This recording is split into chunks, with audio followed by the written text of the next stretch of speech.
Howdy, howdy, howdy. It is 8th of June, 2023. Today is an anniversary of the release of Ghostbusters, which happened 39 years ago.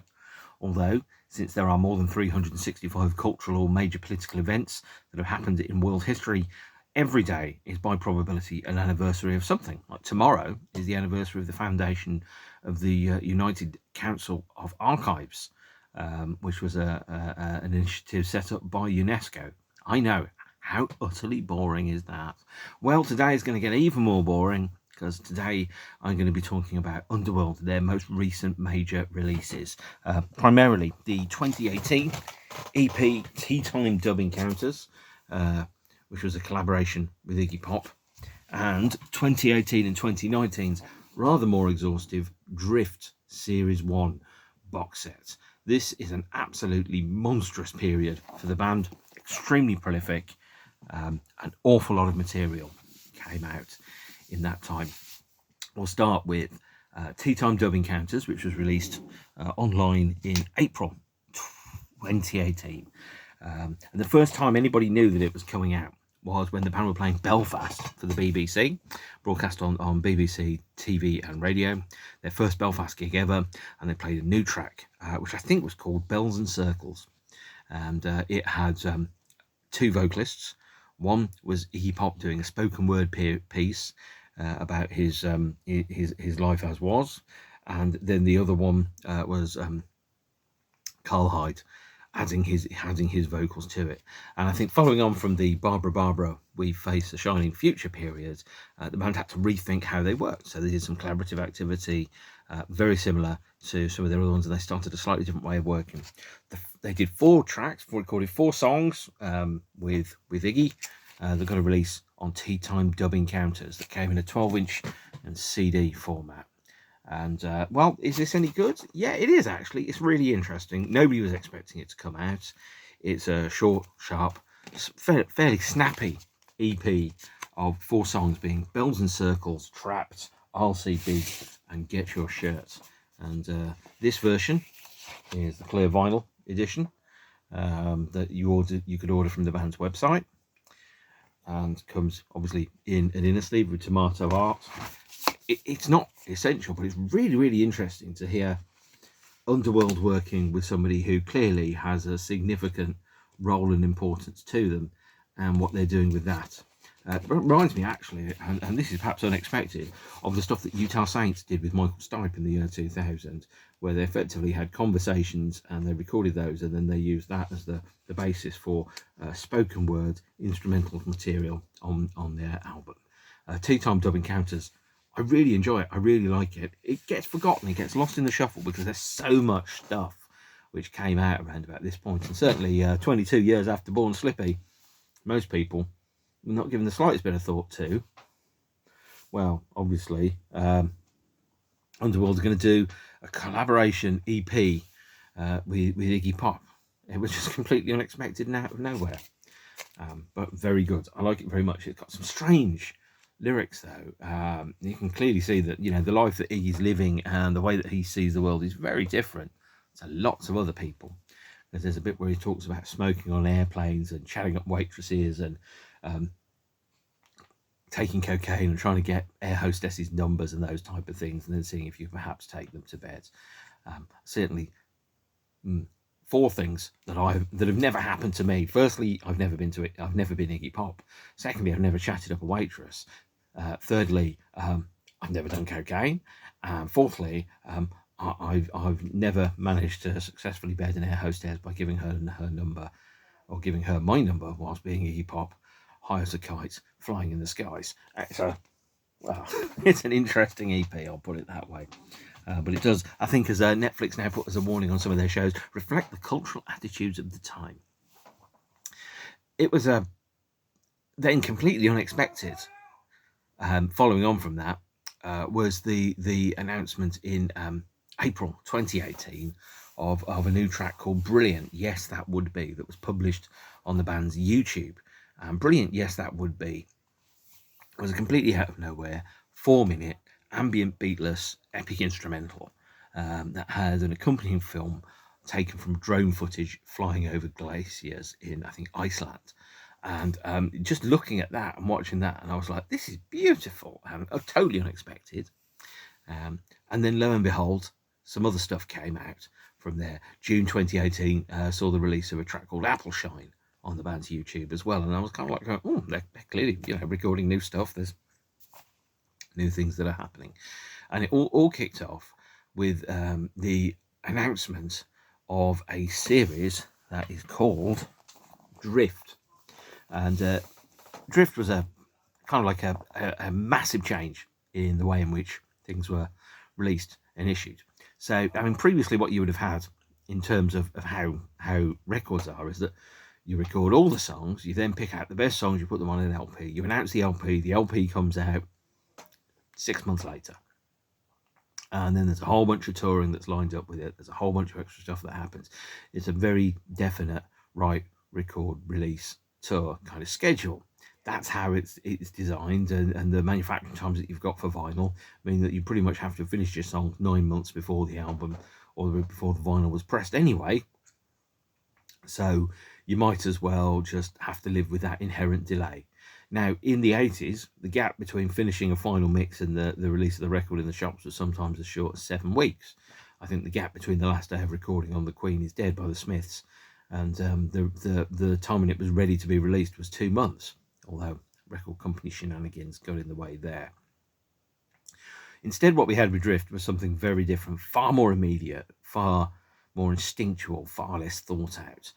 Effectively, it was the release of one song a week as a limited free download to people that were on the band's mailing list, publication at the same time of a version of the track with a short film on the band's YouTube, and a series that came in a number of parts. And once a week, normally on a Thursday, a track got published, and that song often did not exist a week before. It had been written, recorded, mixed, improvised and created within those 7 days. And in those 7 days, the band were also touring. So they were playing, one-off shows at weekends, at festivals or elsewhere. They'd pack up their studio into a laptop. They'd work in a hotel room or on a plane or on a truck somewhere. And they'd work through the song, and then they'd finish it, finalize it, mix it, master it. They'd send it to their creative team. They would make a short film that would go with it, or perhaps they'd prepared some short films already. They'd find the right one that would match up with the track, and then all of a sudden you'd have a new song every week. Obviously, The Wedding Present did this in 1992 and in 2022 with their one single a month approach, but that's actually only a song every other week and a release once a month. This was far more prolific, far more hectic, and I think far less considered. It was very instinctual. It was like, what have we got? We've got a thing. We've got like 4 songs we've got. My instinct says that one, and then you work on that one, and then you pick out from the books of lyrics, and you go, these lyrics feel like they might match up with the track, and then you put the melody in there, and then the mix is finished. So you had 5 episodes or 5 series or 5 seasons, depending on your point of view, for Drift, which were Dust, Atom, Heart, Space and Game. And that totaled 38 downloads in a series over about a year, running from the 1st of November 2018 to the 1st of November 2019. And you also had a physical release, obviously, otherwise they'd be holding absolutely nothing, which would feature additional tracks, altered mixes and extra material. So you've got those 38 downloads, you've got 11 extra songs which are only on the physical release, you've got about 20 extra songs which are only on the download release. So for example, for the 38 downloads that the band released, there are 52 weeks in a year, so there's probably about 14 to 20 extra download only releases that are taken from the band's archives.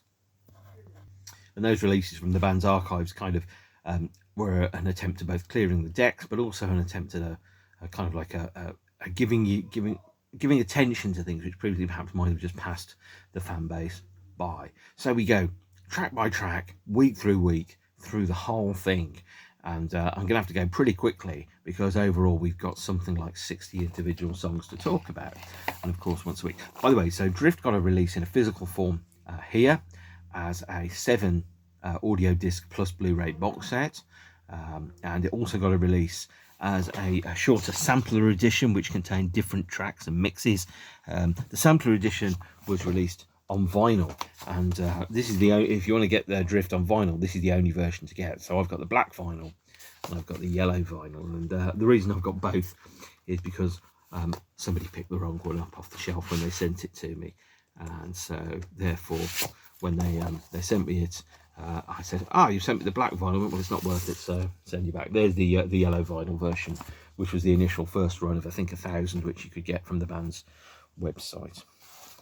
And the sampler edition, if you are budget conscious, the vinyl is now heavily discounted for that, because they didn't sell that many, and the CD is probably heavily discounted as well. This is effectively a greatest hits version of the Drift sampler, but it does contain unique edits and mixes of the songs that are on the definitive multi-disc version here. And the band's opinion is this is the release to get. This is Drift.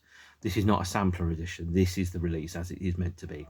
There is a more budget conscious repack version of it that's available, that features, I think, an extra disc, which is a live set called Rick's Dubbed Out Drift Experience, which is a live set from Amsterdam in 2019, but contains all the audio that you would get on this set, plus that extra live set as well, which is about £35. This was about £60, by the way, when it came out. I did order it, and so that you know, it's a very nice set indeed, but I don't think you can get it anymore. So that's the sleeve that's got all the track listing and all the gubbins that goes in it. Right, we're going into Drift. What happens here? Who knows? Now, some versions of Drift, if you ordered it from the band, contained a signed numbered print, and this is the signed and numbered print that I have. In my edition, it contains the lyrics to one of the tracks, signed by Rick. There, that's very clearly Rick and Carl. This is number 547 of 1,000. On the back, it contains an overview of everything that's in there, a full track listing, and a now used digital download code for high quality WAV versions of all the tracks, which are available as weekly downloads but aren't on this physical release, of which there are quite a lot. But we're going to go day by day, week by week through the process, and then see where it's at. So the first track, as I've said, is called Brilliant Yes That Would Be, which was first published on the 5th of April 2018, and becomes the last track on the physical release. And then the next track that was released from it was called Another Silent Way. Another Silent Way was first made available on the 1st of November. On the physical release of Another Silent Way, there is actually a slightly different track listing. It's part of 3 songs. So you've got mostly the first half of Another Silent Way, and then it goes into another set of songs, which is, it would help if I'm not holding that upside down, which is, let me just quickly check, Another Silent Way, Drift Poem, and Better Than Diamonds, which is the 6th track on the CD. So it opens with Another Silent Way, and then it has an alternate version of Another Silent Way as track 6. So you've got Another Silent Way is track 1, and then the second song to be released from the set was called Dexter's Chalk, which has an extended version, which I think is on the CD release compared to the download version. That was on the 8th of November. Then the next track after that was called Low Between Zebras, which is interesting, and like all of the songs, they're snapshots. They're very quick, they're very instinctual, they're not really thought through. So if you think about the speed at which the band was recording, for example, things like Dub No Bass and the Dark and Long EPs, this was the same kind of approach. You go into the studio and then you come out with some extra material, and then it gets released, and that is that. That's all there is. So there we have it. So that's Another Silent Way. That's the art. So each MP3 came with a cover image, and then also there was an interview that goes through the entire of the booklet, which talks about each of the individual songs, the reason and rationale behind it, how and when, where it was recorded. It's really a fascinating deep dive into the creative process of a band and how that works. And then we have there's I can't even remember what that one is because I'm trying to read it upside down. Underworld Drift. Let me just quickly check. Trailer. So that's a trailer. So that's a screen grab of a trailer that they had for Drift. And the idea behind Drift, the concept behind Drift, was the idea of drifting through an experience without necessarily having a set place which you were going to land. So some of the stuff that you would have had, for example, if you write and record an album, the idea is, well, I'm going to go and record an album. But with drift, it's far more instinctual, and it's about being in the moment. It's experiencing that moment without thinking necessarily about what's the end result of this going to be. The concept of playing for the sake of playing. The point of the journey, as Rush sang, is not to arrive. And the idea is that the journey itself is the reward. And when you're drifting through the experience, you're not thinking, I'm going here to get to the end of this point. I'm not heading toward a destination. I'm on a journey, and I'm going drifting through that journey, and I'm experiencing it as it happens. And that is the reward, is that experience, is what the sights you see along the way. It tied in with the idea that we have now in terms of social media and communication, which is around immediacy, is around, pardon me, frequently pushing out content. I hate that word, content. It's disgraceful words. I don't, producing content like you're some kind of meat factory. No, actually. When I do these Notcasts, this isn't content. This is just a bloke talking to his phone about his records in his record collection.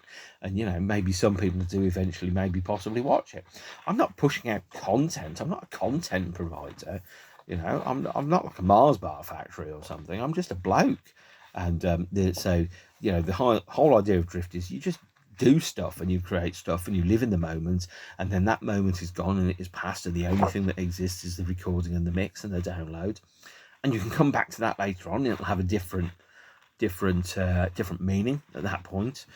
And the idea that Underworld had at this point was very similar to the streaming model of things like Netflix or Disney Plus or Hulu or whatever, is that once it's there forever. When people pick it up is not actually that important. If they come to it 5 years, 10 years after it comes out, that's what matters, not that it has great viewing figures on day one. What matters is that it's there forever, and people can pick it up as and when they feel like it. So, for example, I've recently been watching a couple of old series on Netflix which have been around for donkey's years.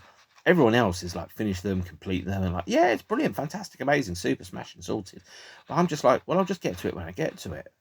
So certainly during lockdown, for example, I was watching a lot of stuff which had passed me by because the world was moving so fast, as Bueller had it, that sometimes you've got to stop and pay attention to what's going on around you. So during lockdown, I was doing a lot of periods of catching up on watching things that I'd heard about as a child or as a teenager that I'd just missed. So, watching all of Star Trek, watching Airwolf, Blake 7, that type of stuff, Better Call Saul, Breaking Bad, old movies, going through the complete works of people like Terrence Malick or Stanley Kubrick, starting at the beginning, getting to the end, and then going, right, I finished it. Netflix completed it, mate. That's the thing that Drift had, is that sense of, it's just the river flows in front of you, and even if you step in the river again, it's not the same river, because you're different and the water is different. Even if you're stepping into the same part of the river, the experience is different. And that was the approach that Drift was going to take, was that idea of, it's just events that are happening around you and passing you by, and you're just there. And if you miss an episode or you miss a week, that's fine, it'll still be there. Just come back to it when you can. That's how it works. And this is a continuation of Underworld's working pattern that they started with the River Run project, which they ran in 2005 and 2006, and also the Lemon World webcasts from their studio, which took place between 2004 and 2008, where the band just broadcast out to the web 2 hours of music and entertainment and interviews and conversation and discussion. And the challenge with Drift was to change the established working patterns, was to live in the moment, was to create stuff immediately without overthinking it, and without over feeling it, and just to put it out there and for it to just exist. And it is what it is, and we are where we are, and the day is the day, and that's all that happens. So I've mentioned Brilliant. Yes, that would be the first track I've mentioned, which was released, which is also the last track I released. I mentioned Another Silent Way, and then Dexter's Chalk. The third track that was released was Low Between Zebras, and then we had the track on the 22nd of November, which was called The Universe of Can When Back, which, like a number of tracks, there's a slightly different mix on the CD than there is to the original download. So the original download of Universe of Can When Back is a edit, and the version that's on a CD is an extended remix. And then on the 29th we had A Very Silent Way, and the extended version of the extra stuff as well. And then that finished off part 1, Dust, which is, you know, starting off with the video that goes for Dust, for Drift, which is that one of cars driving around a racetrack, which just matches the pounding peak construction of the track, and then kind of sets out the stall very clearly. So this is the graphic for Low Between Zebras, episode 1, part 3. This is the photograph that is part of the studio, and then of course you've got the next one here, which is Universe of Can When Back. That's again another piece of imagery. It's all created very quickly, very instinctually, not really thinking about it, almost liberated from the ideas or the tyranny of record releases and CD releases and manufacturing and production periods and times like that. And then we had on the 24th of January, after about 2 months off, the first part of part 2. Part 2 is Atom, and the track was called Appleshine. Now, in the meantime, in the gap between the end of part 1 of Dust and the start of part 2, you had weekly uploads. One was a Mysterious World of Underworld kind of mix by Darren Price and Steve Hall. On the 20th of December, there was a Romford 1998 rehearsal jam of the band as they prepared to play Glastonbury. On the 27th of December, there was a track called Coming Out of Texas. On the 3rd of January 2019, there was a remix of Roller and Cherry Pie. On the 10th of January, there was a track called La Bella Melancholia, which was a mix by Mr. Roms. We had on the 17th, Small Conker and a Twix, which is a demo of one of the tracks from the Barking album. And then on the 24th of January, Appleshine, the first track to be released from part 2, Atom. And then that was followed up by a track called Molehill. Molehill was on the 31st of January, and there is apparently an extended version and a different vocal on that. Let me just quickly check there. They did want to have a John Grant vocal on it, but they couldn't get it to work, so they did their own version of it. And then on the 7th of February, a track called Threat of Rain, which has a different mix on the download, I believe, and was inspired by, I think it's Alexandra Palace, although I could be wrong there. And then on the 7th of February, we have the track Brussels, clearly inspired by Brussels and recorded in Brussels, by the way. And then a track called Sonia Mode on the 21st of February. On Sonia Mode gets a different mix on the CD than it did to the original download. The first version of Sonia Mode had a different vocal and was remixed. So the version that's on the CD has a new vocal and is a remix. And then on the 28th of February, you had a track called Appleshine Continuum, one of the longest of the songs released during the period. If I remember correctly, the original download of Appleshine Continuum is something like 44 minutes long. It's very, very repetitive, very rhythmic, hardly any rhythms in it at all. And then you had another break, during which on the 15th of March, a track called Twist version 7, an alternate mix of a track from 2 months off or 100 days off was released. On the 21st of March, a previously unreleased track called Are You Rockstar was made available to download. And then on the 28th of March, part 3, Heart, started. And the first track on part 3 on the 28th of March was a track called June. Great name for a song, of course. Although, of course, if it was Iron Maiden who'd released it, it would be called To Tame a Land, because the track To Tame a Land from Iron Maiden's Power Slave album, they did want to call it June. They couldn't get the rights from Frank Herbert because the lyrics were very, very clearly around Paul Wadib and all that stuff, and those giant worms that look like enormous penises. So there's the imagery that you've got for Appleshine Continuum, by the way. I'm trying to match this up and give you a day by day, week by week, blow by blow, beat by beat account. It's not quite happening. And there is a couple of extra tracks on CD 2 of the set, the Atom set, which are the remix of Sonia Mode, a new mix of Appleshine called All the Lights, and a track called Roof Off, by the way. CD 1, the Dust series, adds a track called One True Piano Need Hand as well. Where they get these song titles from, I have no idea. By the way, I don't know. So deep into CD3. Don't worry, there's only 8 to go in total. Is released on the 4th of April 2019. Is a track called Custard Speed Talk. I love the title for Custard Speed Talk. It's fantastic. Although the download version is a different mix and it's slightly longer than the version that's on the CD. And then there's also a track called This Must Be Drum Street, which hopefully, yep, This Must Be Drum Street. What a great name for a song that is as well. Is inspired by, I think, some of the work which the band were also doing for an art installation in Manchester called Manchester Street Poem, which is a 64-minute download album of instrumental and vocal material that is designed to soundtrack a walk through an art installation, but has become a permanent fixture of the band's discography. Right, 18th of April, we have a track called Pine Tum, and then a track called, I think, Poet Cat on the 25th of April. CD3, hang on, there's Pine Tum, that's the video for Pine Tum, which is a kid drumming, and then we've got some photographs by there, and all the photographs that come all the way through this are taken by Carl Hyde on he takes a camera with him everywhere he goes, takes lots of photographs, posts them all up alongside diary entries, and effectively turns his life into almost a work of art. But what you get is abstract visions of society and of cities and things like that, just snatches, glimpses of moments, and somehow they all create a collage effect where the reality is actually more powerful than on its own. Here's episode 3, part 5, Poet Cat, which is a great name for a song. I'm not sure what's a great song, but it's a great name for a song. And then we've also got on the CD release of Heart some extra tracks, which is I think one is Dub Breaker's Trip, and the other one is 7 Music Drone, I think it's called. So they're clearly still creating, still doing new stuff all the way through.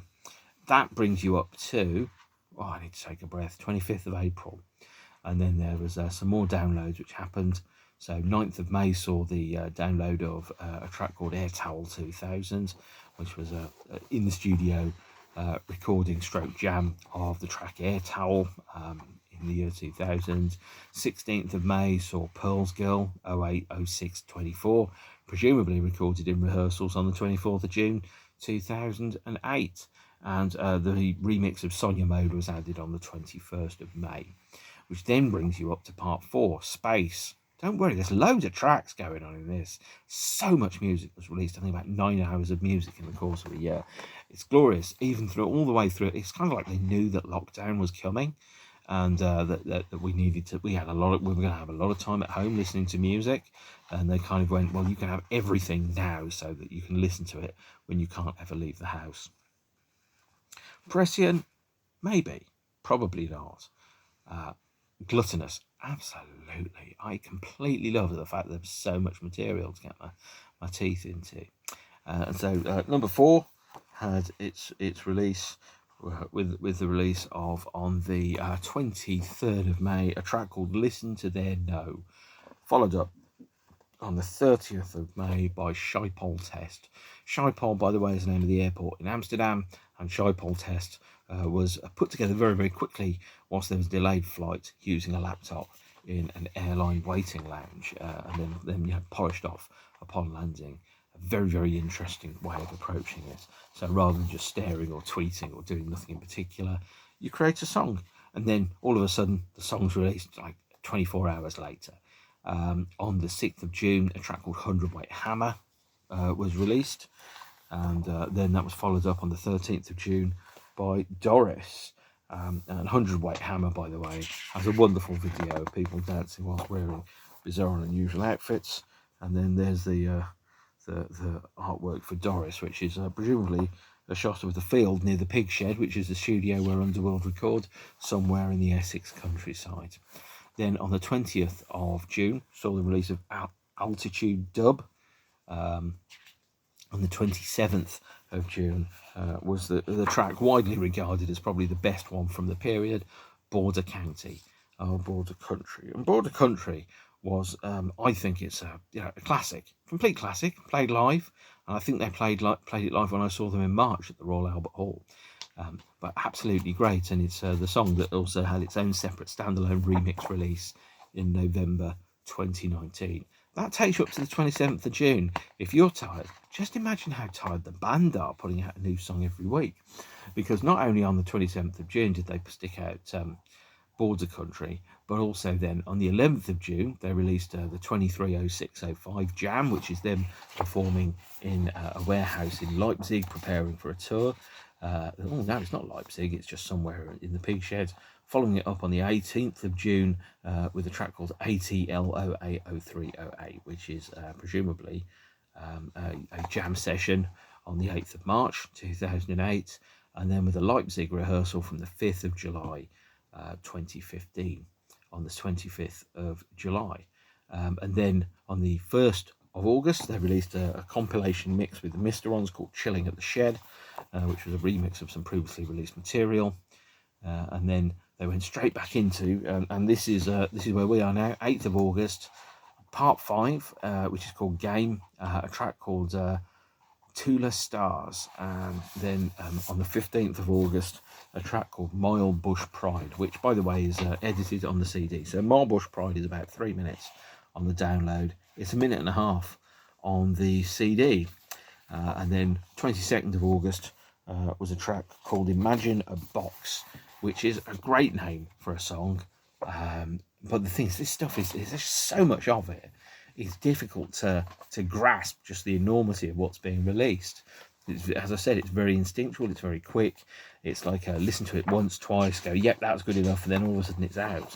And then the week later, Tree and Two Chairs got released, followed by this track here, Give Me the Room, on the 5th of September. And then the last track that was released as part of the download series on the 12th of September, STAR. And STAR has a wonderful lyric that kind of talks through major British cultural icons and their role in society in a way that's flippant, silly, and absolutely fun. There is a slightly different mix of Star on the sampler edition. It's the Rebel Tech mix is on the sampler, and the original mix is definitely on the Blu Ray. I think, well, I could be wrong, wouldn't be the first time, would it? And there's also a couple of extra tracks which came out on the CD 5 of Game, which I think is Dos Scientas, Two Autumns, and A Moth at the Door. So there you have it. That's pretty much takes you up to the 12th of September. Then the reissues, the republications, the free downloads carried on with a mix of Beautiful Burnout called Biro the Leggy, which was on 26th of September. Dirty Club 2017, which came out on the 3rd of October. That's a banger. It's absolutely brilliant. It's just, beautiful. And I wish it had a 12-inch release. There was a remix of Best Magmoo Ever, Wales and Japan, on the 10th of October. A rehearsal version of YYY from 2018. And then the last track on the 24th of October was Sydney Hotel Room. Border Country remixes were issued on the 15th of November 2019. And then this got a physical release late 2019 as well. So this is the version which you could buy late 2019, which is now out of print. The physical release ending with brilliant Yes, That Would Be, the first track which any of us heard from the Drift period. And relax. That's a lot of material, but not as much material as when you open that and you suddenly realise you're looking at 8 CDs. So you're looking at part 1, Space, part 2, Atom, part 3, Heart, part 4, Space. Sorry, what's that, Space? Yeah, that one's Dust, sorry. Part 4, Space. Part 5, which is Game.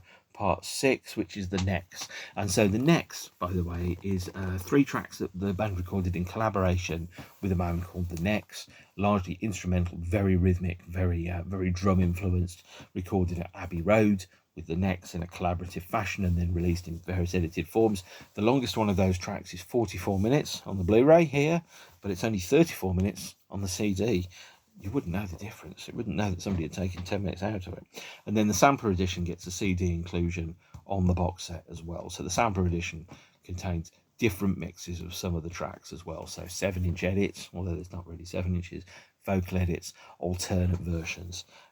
And some of the versions that are on the CD compared to the download have been remixed slightly. So, for example, June, Custard, Speed Talk, Sonia Mode, Dexter's Chalk have been either edited or remixed or had additional vocals on the CD version or been extended. And you also have the Blu Ray, which contains the film versions.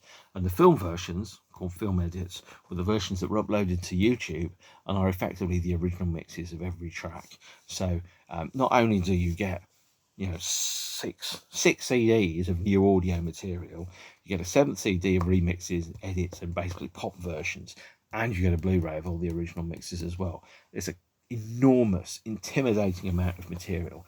In terms of new material, it's 222 minutes of new material. That's 3 hours and 42 minutes of music on the CDs. The Blu-ray runs 4 hours and 5 minutes. And then the sampler edition has exclusive material on it as well. And that's not including all the downloads that came out. So if you buy the big version of it, or you bought the big version of it, it contained a download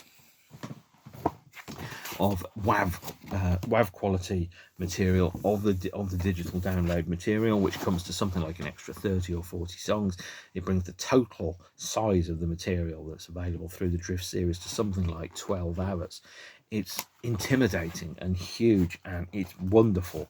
And perhaps I've been working at odds with how Drift is actually designed, because I listen to the whole thing in one go, and I feel absolutely fine about that. Although I should probably realise that that's probably not the way in which it's meant to be consumed. But since when have I ever done what other people have told me to do? I just go for it and see what happens. And there you end up with it. That is Drift by Underworld, a 6 CD, well 7 CD plus Blu-ray box set. I don't know if the repack, the smaller box version, contains the downloads.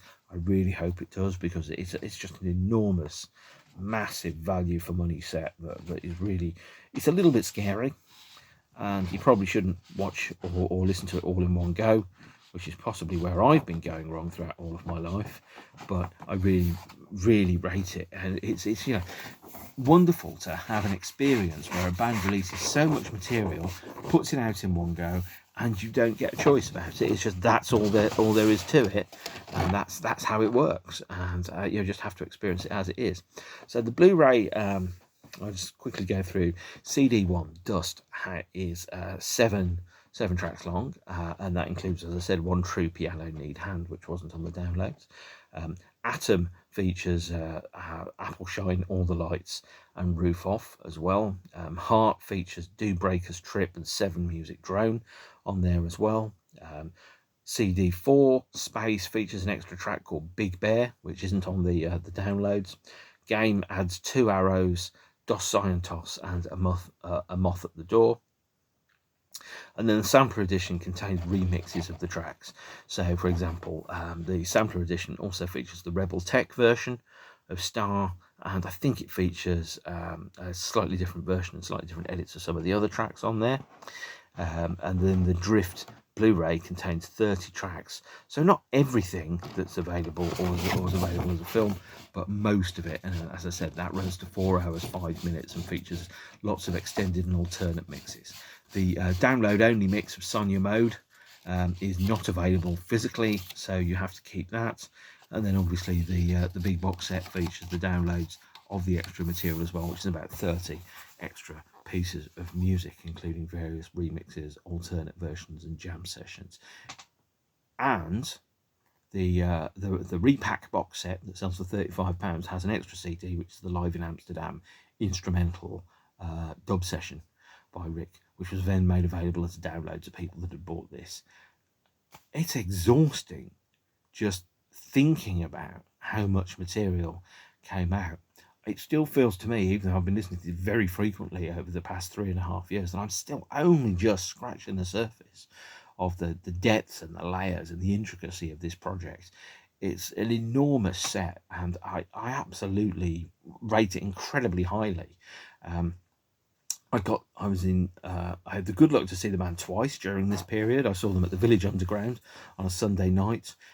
We chose to buy tickets on the Sunday because they came on at 10 p.m. and finished at midnight, which means I could see 3/4 of the set and make the last train home. So I got the 11:36 train, made it by about that much, and for me the gig finished at the end of Cowgirl before it went into the standard section where it was King of Snake, Jumbo and Born Slippy. Pretty strange to walk out of a gig knowing they're about to play Born Slippy, but it was between that and staying overnight in a hotel in London, which was going to cost £200. I decided, no, I'll miss the 3 songs and keep the £200 because £200 is worth more to me than 3 songs.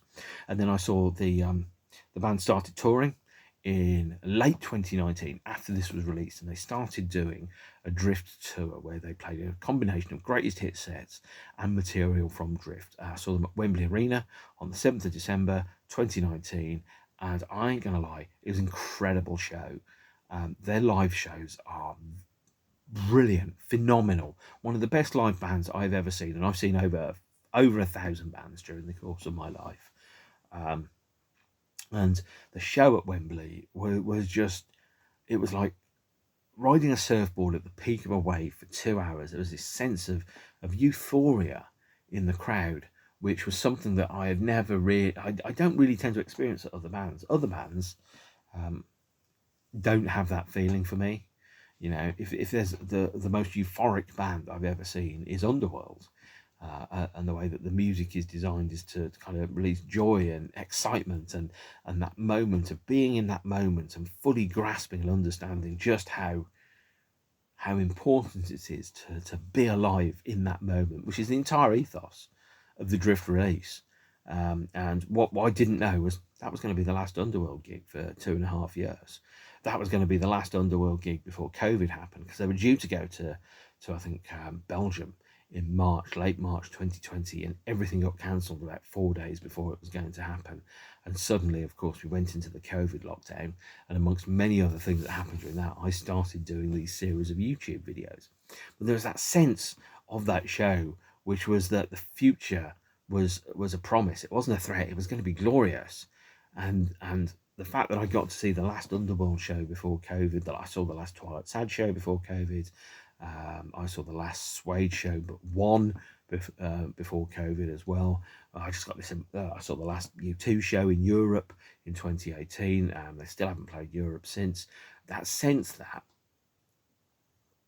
we didn't quite know what was going to happen, and at certain points during 2018, 2019. I was kind of thinking, maybe I've seen too many bands. But now when I look back at it, and I thought, if I'd have known what I'd known, would I have gone to less shows? No, I probably would have gone to more. But I was really pushing the limits of my physical ability, my stamina, and my bank balance by going to so many shows. So when we came out of that, suddenly we were in the midst of COVID, and I was like, yeah, I got to see as much as I possibly could.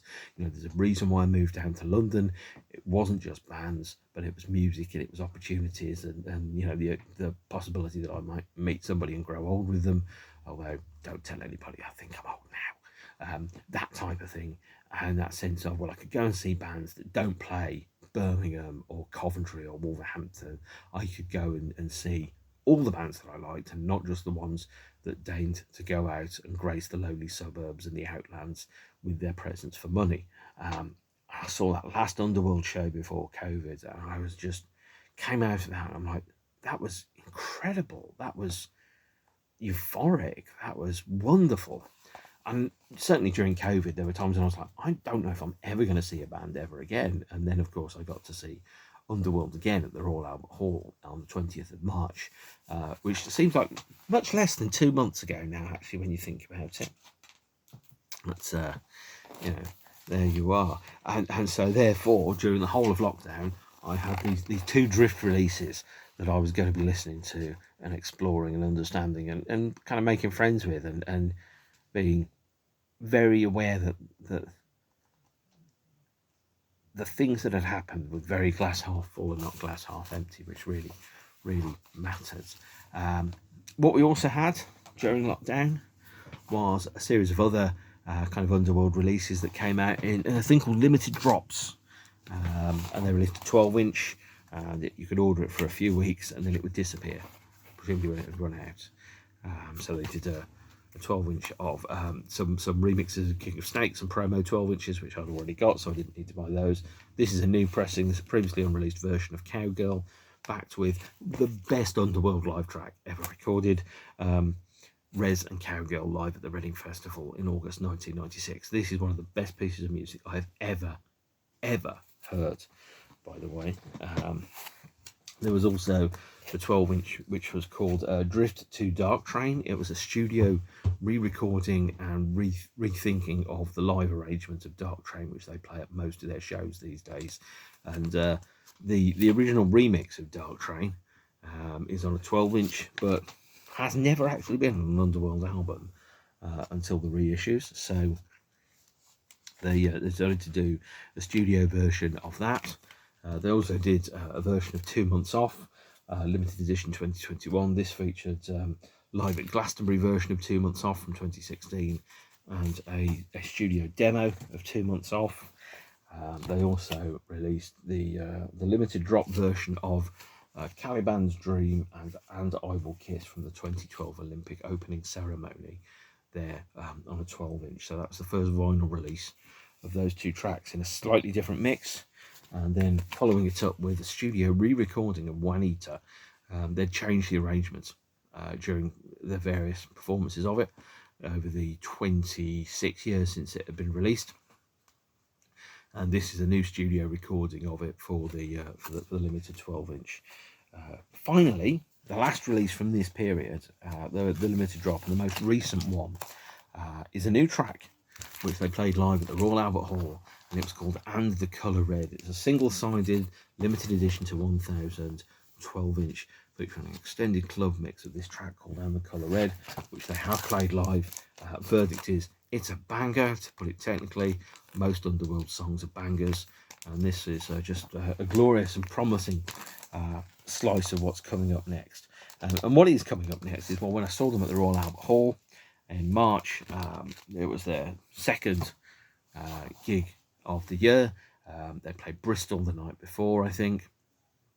They played 4 or 5 new songs, and clearly the band have been working during lockdown, creating new material, and it's much like the other stuff. So for me, the appeal of Underworld material is, it sounds to me as if someone had tasked a city or a society to make music from its subconscious thoughts, and the Colour Red kind of does that again. And it's very there's no sense that, you know, as people get older, sometimes people cease to be creative, they cease to write material, they cease to become interested in creating new stuff. They're quite happy to be a museum to how good they once were. And with the artists that I still love, as opposed to the artists that I like, including Underworld, there is no sense when you listen to it that this is 65-year-old men running out of ideas, because they're not. There's always something new to be found. And there's that cliche, which is, well, do you become old when you stop dreaming, or do you stop dreaming and then become old? Underworld have never stopped dreaming. They've never stopped being interested in finding the new thing. They've never been resting on their laurels as such, even when they've had interband politics that have made performing or recording difficult. They've worked in a solo capacity away from each other to try and reinvigorate that relationship. And it's really important, I think, to be able to still do that, because you only get a chance to be this age once in life. You only get a chance to be, 40 something, which I can't say for too much longer, because at some point I'm going to become 50 something. You kind of get that sense of, you only get one shot in life, so you're going to have to go and do the best that you can with it. And what I love about Underworld is there's not a sense that they're running out of ideas. They're not like Brian Ferry, who releases an album every 10 years, or Guns N' Roses, who haven't released an album since 2008. There's not a sense that the ideas have run out. And that's really important, because I certainly, as a listener, I haven't run out of ideas. I haven't run out of my love of life. I haven't run out of my passion for existence, and hopefully never will. And when I see Underworld live, I just have this sense that I'm really, really alive. This is like, one of the peak moments of my life is to be in the same room as a band that I love, playing songs that mean an awful lot to me, and a huge amount, to be surrounded by like-minded people with a similar taste, and to have that sense of, we all support the same team and they've just scored the winning goal.